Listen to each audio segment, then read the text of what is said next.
नमस्कार मंडळी, जय महाराष्ट्र. स्वागत आहे तुमचं आपल्या योजना कॉर या लोकप्रिय यूट्यूब चॅनलवरती.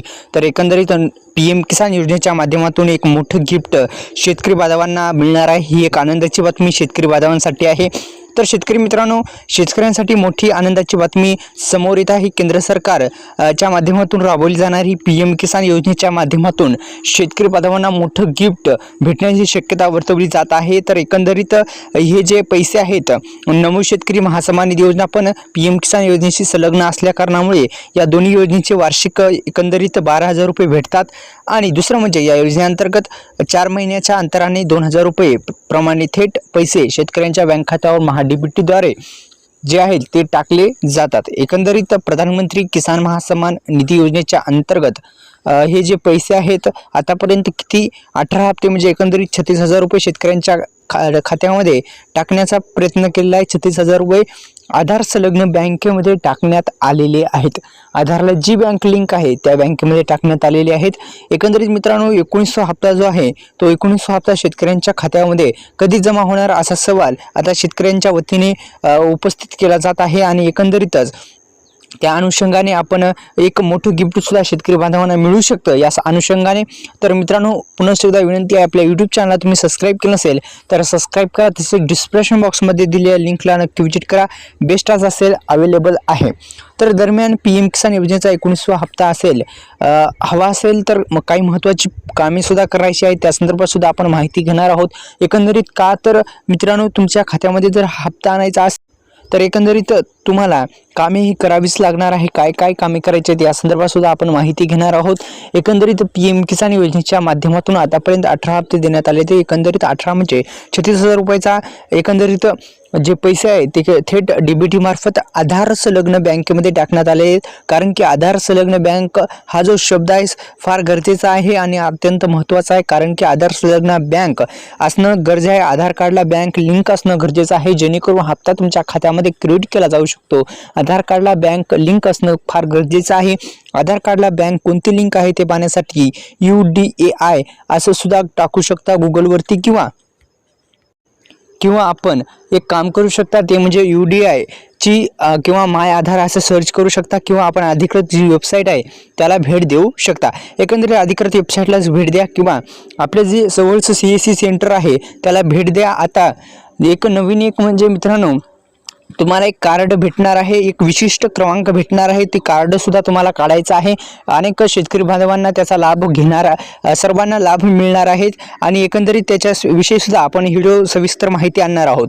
तर PM किसान योजनेच्या माध्यमातून देण्यात येणाऱ्या 19व्या हप्त्यासाठी जर तुम्हाला नोंदणी करायची असेल, 2025 मध्ये नवीन नोंदणी कुणाची करायची असेल तर सुरूच आहे. त्यासाठी लागणारे डॉक्युमेंट असे आहेत की आधार कार्ड जे आहे आधार कार्ड लागतं. दुसरं म्हणजे 712 झाल्याच्या नंतर RC डिटेल्स, रेशन कार्डवरील RC नंबर 12 अंकी जो RC नंबर आहे तो लागतो.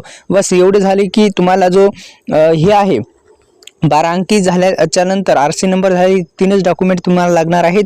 आणि तुम्ही योग्यरित्या रजिस्ट्रेशन केल्याच्या नंतर काही दिवसाच्या आत तुम्हाला अप्रूव्हल मिळवण्याच्या नंतर तुमचे जे पैसे आहेत, जे हप्ता आहे तुमच्या खात्यामध्ये क्रेडिट केला जाऊ शकतो.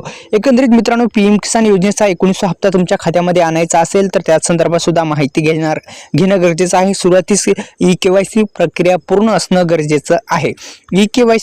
EKYC प्रक्रिया ज्याची पूर्ण नसेल त्यांना हप्ता मिळणार नाही. कारण की मित्रांनो, EKYC प्रक्रिया अनिवार्य केलेली आहे. त्यामुळं आपण जवळच्या नजीकच्या तुमच्या जवळच्या शहरातल्या गावातल्या कुठलेही आहे ज्या ऑनलाईन सेंटर आहे तिथे जा. ऑनलाईन सेंटरवर गेल्याच्या नंतर त्यांना म्हणा की बा ते ही PM किसान योजना, या PM किसान योजनेच्या 18व्या हप्त्याचं स्टेटस काढा. स्टेटस काढल्याच्या नंतर EKYC प्रक्रिया असेल किंवा EKYC झाल्याच्या नंतर लँड सीडिंग स्टेटस आणि आधार सीडिंग स्टेटस हे तिन्ही प्रॉब्लेम दुरुस्त असणं गरजेचं आहे.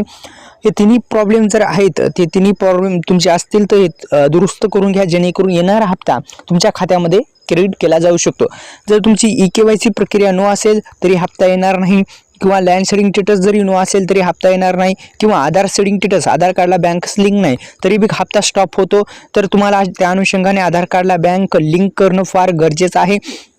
तर कोणत्याही शेतकरी अधिकृत जी वेबसाईट आहे तिथे जाऊन तुम्ही स्वतःची नोंदणी करू शकता, ऑनलाईन पद्धतीने करू शकता. यासाठी आधार कार्ड आणि त्यावर जे OTP येतो तो मोबाईल क्रमांक आधार कार्डशी लिंक असणं आवश्यक आहे आणि त्यांच्या मोबाईलवर ॲप फार्मर रजिस्टरचे वेब पोर्टल यांच्याद्वारे तुम्ही सुद्धा नोंदणी करू शकता, स्वतः नोंदणी करू शकता किंवा CSC सेंटरवर अवेलेबल असणारी नोंदणी करू शकता, ऑनलाईन पद्धतीने करू शकता.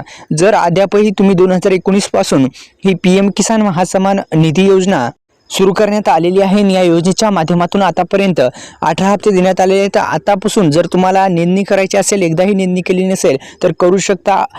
तुम्ही अद्यापही सुरूच आहे ते तुम्ही करू शकता. तर एकंदरीत मित्रांनो, PM किसान योजनेच्या माध्यमातून देण्यात येणारा 19व्या हप्त्या संदर्भात सुद्धा माहिती घेणार आहोत. 19वा हप्ता जो आहे तो कधी मिळणार आहे या संदर्भात सुद्धा माहिती घेणार आहोत.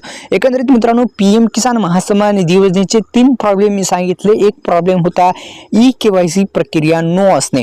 दुसरा प्रॉब्लेम होता मित्रांनो, दुसरा प्रॉब्लेम काय होता त्याकडे लक्ष देऊत. एकंदरीत दुसरा प्रॉब्लेम असा होता की अनेक शेतकरी बांधवांना जे हप्ता आहे ते हप्ता येत नाही. तर काय येत नाही त्याच्या संदर्भात सुद्धा एक माहिती घेणार आहोत. ती म्हणजे KYC प्रक्रिया जी पूर्ण नसते त्यामुळेच हे हप्ते मिळत नाहीत. KYC प्रक्रिया पूर्ण करा, हप्ते तुम्हाला येऊन जातील. एकंदरीत अनेक शेतकरी बांधवांचा जे हप्ता आल्याच्या नंतर स्टेटस चेक करतात आणि म्हणतात की आम्हाला हप्ता आला नाही. तर एकंदरीत KYC प्रक्रिया पूर्ण आहे का नाही हे एकदा लक्षात घ्या. दुसरं म्हणजे लँड सेडिंग स्टेटसचा प्रॉब्लेम, जमिनीचा प्रॉब्लेम जो आहे तो सुद्धा दुरुस्त असणं गरजेचं आहे. एकंदरीत मित्रांनो, PM किसान योजनेच्या माध्यमातून देण्यात येणाऱ्या 19व्या हप्त्यासाठी KYC अनिवार्य करण्यात येत आहे. KYC केली नसेल तर हप्ता तुम्हाला मिळणार नाही. KYC यस आहे का नो हे एकदा लक्षात घ्या. दुसरं म्हणजे फार गरजेचं म्हणजे आधार कार्डला बँक लिंक असणं गरजेचं आहे. आधार कार्डला बँक लिंक असणं गरजेचं आहे. आधार कार्डला जी बँक आहे ती लिंक असणं गरजेचं आहे, जेणेकरून येणारा हप्ता तुमच्या खात्यामध्ये थेट क्रेडिट केला जाऊ शकतो. त्या अनुषंगाने PM किसान योजनेच्या माध्यमातून देण्यात येणारा 19वा हप्ता, या 19व्या हप्त्यासाठी आधार कार्डला बँक लिंक असणं गरजेचं आहे. त्या अनुषंगाने मित्रांनो, PM किसान योजनेच्या माध्यमातून देण्यात येणारा 19वा हप्ता, लँड सेडिंग स्टेटस, आधार सेडिंग स्टेटस, KYC हे तिन्ही प्रॉब्लेम दुरुस्त असणं गरजेचं आहे. तसेच दुसरं म्हणजे मित्रांनो तुम्ही एक काम करू शकता. ते म्हणजे मित्रांनो, आता कोणतं गिफ्ट मिळणार आहे या संदर्भात सुद्धा आपण माहिती घेणार आहोत. एकंदरीत मित्रांनो, शेतकऱ्यांच्या खात्यामध्ये वाढून हप्ता भेटणार आहे, कारण की अशी शक्यता वर्तवली जात आहे. हेच ते गिफ्ट आहे की शेतकऱ्यांच्या खात्यामध्ये जे पैसे आहेत ते वाढून येऊ शकतात, अशी शक्यता वर्तवली जात आहे. एकंदरीत हप्त्यामध्ये वाढ होण्याची शक्यता वर्तवली जात आहे. ही एक आनंदाची बातमी शेतकरी बांधवांसाठी राहणार आहे की शेतकऱ्यांच्या खात्यामध्ये हप्ते जे आहेत ते वाढून येऊ शकतो 19वा हप्ता. आणि या 19व्या हप्त्यापासून जर हप्त्यामध्ये वाढ केली तर निश्चितच शेतकऱ्यांसाठी एक आनंदाची बातमी ठरेल. तर हेच शेतकरी बांधवांसाठी एक मोठं गिफ्ट म्हणजे होतं. 500 रुपयाची किंवा 1000 रुपयाची वाढ होईल. एकंदरीत 3000 रुपयाचा सुद्धा 19वा हप्ता हा येऊ शकतो. तर त्या अनुषंगाने मित्रांनो, हेच शेतकरी बांधवांसाठी मोठं गिफ्ट होतं. मित्रांनो, आपल्या YouTube चॅनल तुम्ही सबस्क्राईब केलं नसेल तर सबस्क्राईब करा. तसेच डिस्क्रिप्शन बॉक्समध्ये दिलेल्या लिंकला नक्की व्हिजिट करा. आपल्या YouTube चॅनलला सबस्क्राईब करा. धन्यवाद. जय शिवराय.